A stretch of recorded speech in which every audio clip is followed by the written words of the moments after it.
Uno, dos.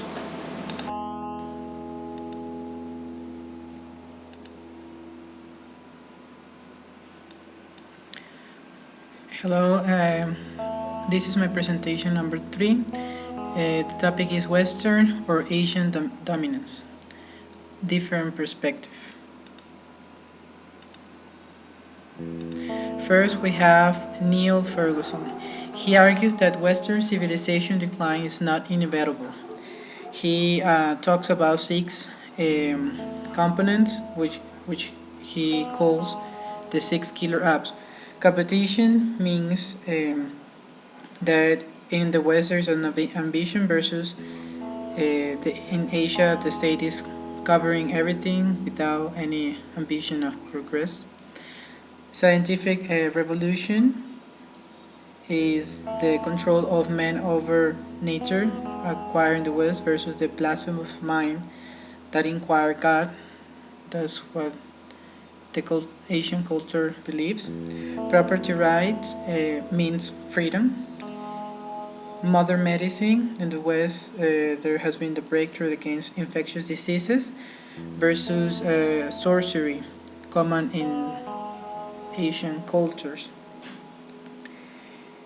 Consumer society propels economic growth. Work ethic, institutions create incentive to work.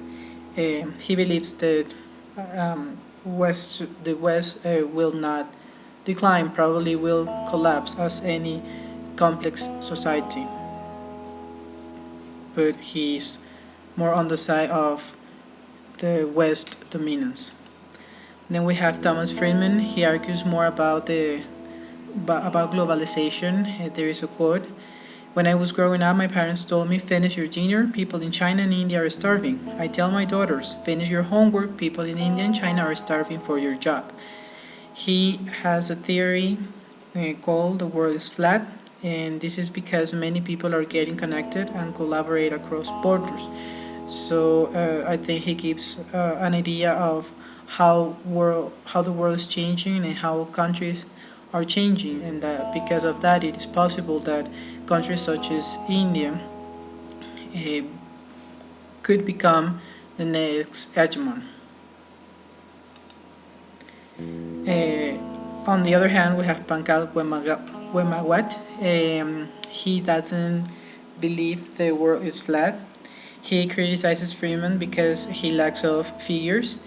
He has 3 variables he mentions: the international phone calls, people moving across borders, direct investment, and export GDP rates, which are, according to his statistics, less than 20%.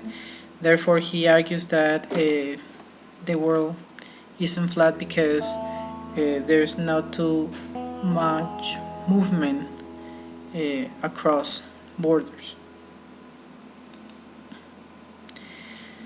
Hans Rosling talks more about China and India rise in the future. He said that probably this will happen in around 20 to 25 years. He said that China and India started to develop when they obtained freedom from the West. If issues of internal inequality, climate change, risks, and conflict are addressed properly, this country will definitely achieve and even pass the West's current position. He used the variables of health and income per capita to demonstrate that in 20 to 25 years there will not be a big difference between China and India and the Western countries.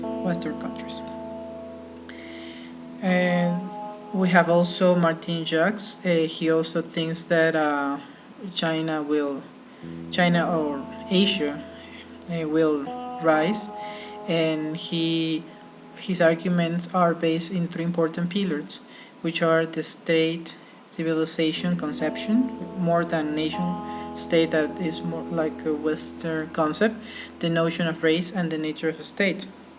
He said that the Asia is in favor of political unity to keep all these civilizations together. They also, about race, they think they all belong to the same race, so that also creates unity. and they think of the state as the head of the family, which gives it legitimacy. On the other hand, Joseph Nye, he also thinks that the West will not decline, that the West will remain to be powerful for a long time, and he said that using power as a factor, how power is perceived and performed. Power is not is much more than GDP measure, which he said is not enough. Power is also the power in the military and the power in and in within institutions. He said also the narrative of rise and fall are not real, but because the projections that Asia will rise is a linear projection, but history is not.